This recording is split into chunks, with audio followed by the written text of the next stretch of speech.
در هر تورنمنتی که بهترین بازیکن دنیا حضور داشته باشد، بازیکن‌های دیگر، تیم‌های دیگر حرف برای گفتن ندارند. بچه‌ها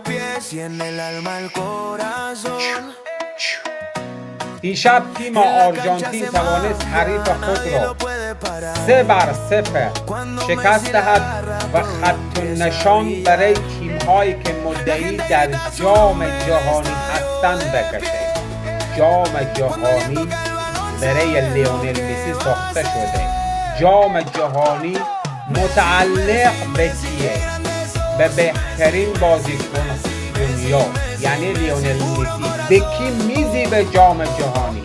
به بهترین بازیکن دنیا، یعنی کی؟ یعنی لیونل مسی. گپ نباشه.